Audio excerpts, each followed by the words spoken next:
one, what is history? We'll see the learning objectives of this lesson.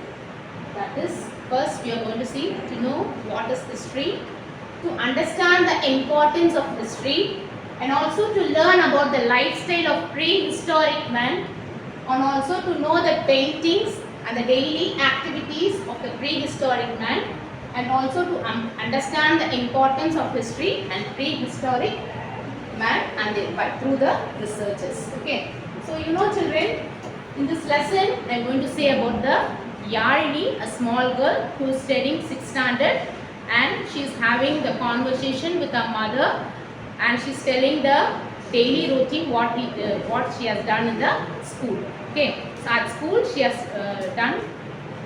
she had studied about the history, and she is saying to mother that she had studied history today and she wanted to know more about the history, and she is asking her mother to explain more about the history. Okay, so we'll see what the mother is saying to Yarini, Tamirini, and Tamirini saying to mother.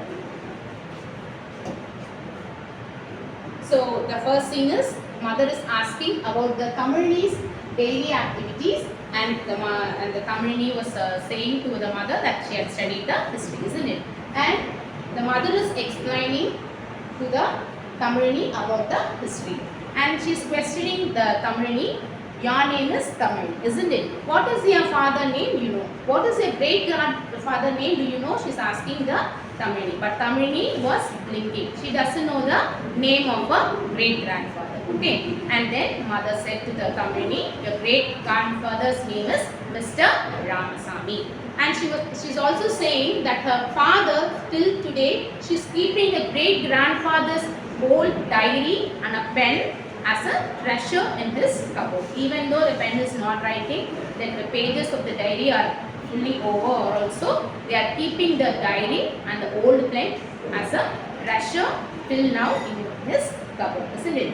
So now we'll see the definition about what is history. What is history, children? History is the study of past events in chronological order. Okay, so the mother is saying it is nothing but the history is nothing but the study of the past events which happened before. Okay, and also the mother was explaining about the great grandfather's diary writings, in which he has written the lifestyle of that period and the culture, society, the food, what they have eaten, everything he had written in his diary. Okay, so the Tamirini's mother is saying to her in the diary everything about the great grandfather's lifestyle, a culture, religion, what and all he was done in his period, that has been explained in the diary with the written form. Okay, and Tamirini is questioning her mother, can a small diary record will give you much amount of news? Who's asking? Tamirini is asking question to her mother. Okay, so Tamirini's mother is saying, yes Tamirini, we can understand the period and lifestyle of people of old age through many tools like the grandfather's diary. So how the grandfather has written all the activities what he have done in the past, isn't it? So many things they have written and kept in the diary. Same like that, we can learn the Asian people's life history, religion, and how they have practiced the agriculture, hunting, everything we can be known by many sources. So we'll see what are the sources for knowing the life history of Asian people. So main thing is about the rock paintings. So we'll see what is the definition of a rock painting. Okay, so in Asian people, you all know people lived in a caves. Okay, in that cave they used to draw the painting in the rock. That painting is called as the rock paintings. In that rock paintings, they have drawn many things about the society, their culture, their religion, and the practices they are following, their hobby, everything is portrayed in the rock paintings. Okay, so these, you have seen the picture of the rock paintings which we have been excavated by the people. Okay, so there are many archaeological department. Archaeological department means in Tamil we will say Tolpurul Araichalar. Okay, so they have taken the rock paintings. Yeah, this is the architecture of the rock paintings. Okay, so these are the sources to understand the lifestyle of Stone Age people. Okay, and there are other sources also to understand the Stone Age peoples, that is the Asian people lifestyle. Okay, so what are the other sources? It seems the excavations. What is excavations, children? You all know what is excavations? I'll tell you. Okay, excavations is nothing but the digging the earth and exploring the things. Okay, when we dig the earth, we will get many things like ancient tools, weapons, coins, and also the ancient tools, what and all they have used. Okay, so that is called as the excavations. Through excavations and rock paintings, we would know more about the ancient people. Okay. Next, we are going to see about this is the excavated sites in India. This is the most excavated major Indian sites in India. First, we can see in South India, that is in Tamil Nadu, we will see Adichanallur, Brahmagiri, Payyambalai, Akkirapakam. So these are the major cities where you can explore the things, and through excavations many things in the world. Okay, so in that we can like Paleolithic, Neolithic, Bronze Age, Iron Age weapons are also seen in these places. So these are the major excavated sites of India, which I have showing you now in the Indian map. Okay, next. Next we are going to see the sources of history. To study the sources of history, mainly we have two types of sources of history to know more things about the history. So that is, first one is the archaeological sources and literacy sources. First we will see the archaeological sources. I told you already, archaeological is nothing but in Tamil they will say Tolpurul Araichalgal, who dig the earth and they explore things to find the things about the past. Okay, so these archaeological sources can be divided into three types. That is, antiquaries, coins, and inscriptions. So again I repeat, these archaeological sources is divided into three types. That is, antiquaries, coins, and inscriptions. Antiquaries mainly composed of potteries, toys, tools, ornaments. I again repeat it. Antiquaries is mainly about the potteries, toys, tools, and ornaments, and even weapons also comes in this. And also coins. You have seen old coins when you see in the Google or when you see in the library or any museum and all. You will see, coins, the shape, old coins. They would have made with the stone. They would have made with the wood. They are made with the iron, everything. Okay, so these are the coins, Asian coins, which portray the Asian people's lives. Okay, and next is the inscriptions. We also, again I repeat it, inscriptions about the rock edicts, temple wall inscriptions, metal pillar, and copper plates. Again I repeat, inscriptions are all about the rock edicts, temple wall inscriptions, metal pillar, and copper plates.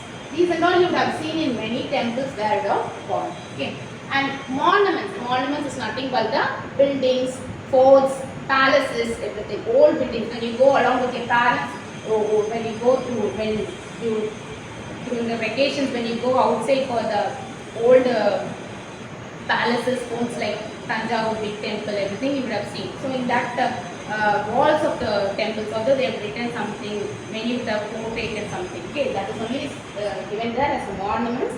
That is palaces, fort, temples, stupa, and monastery. So for example, for palaces is Tiruvannamalai Mahal, and fort, Vellore Fort.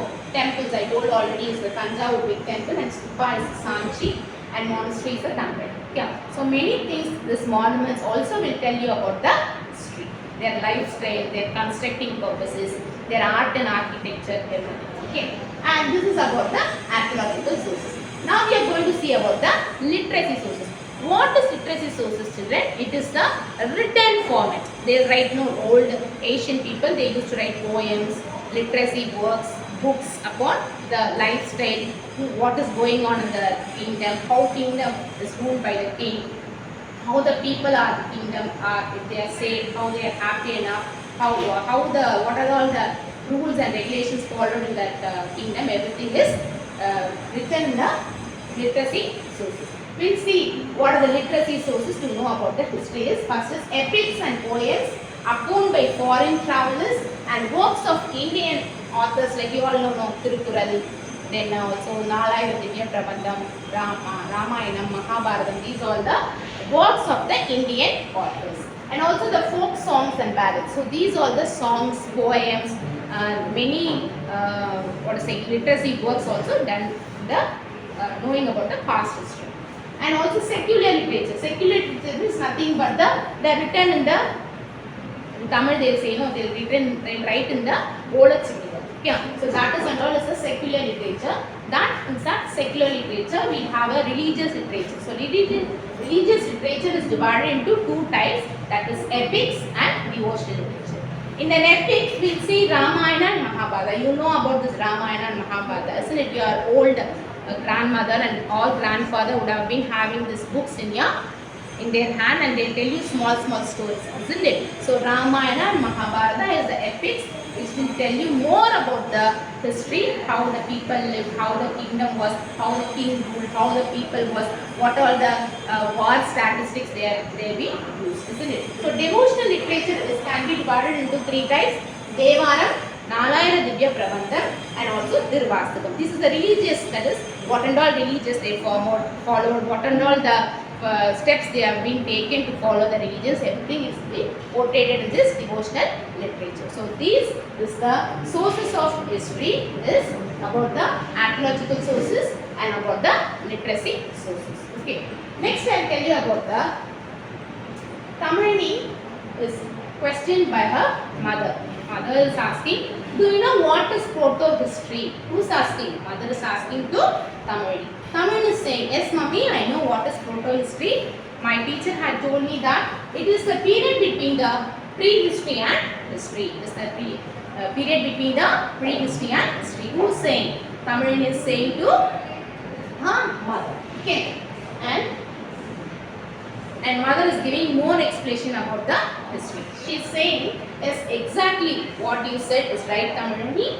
The period of which the records and writing are available but not yet found still. They are saying the records is there for that period of time, but we did not find it. Still there it is. The researchers are going on. So researchers are finding it where the proto-history sources we haven't found still now. Okay.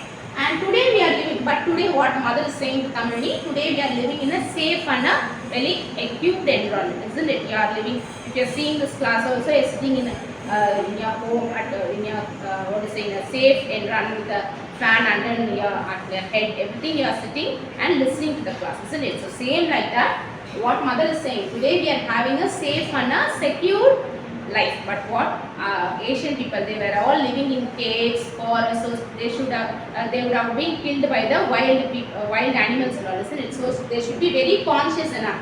They should they should avoid the entry of the wild animals. So what the idea they did, they domesticated the dog. Okay, they domesticated the dogs for their protection. So these are Asian people, what they did, they kept the dogs as their pet animals for their purposes, to protect themselves from the entry of the wild animals, and also in their activities, hunting activities, due the sniffing smell of the dogs helps a lot in the hunting activities, and also they domesticated the dogs for their protection.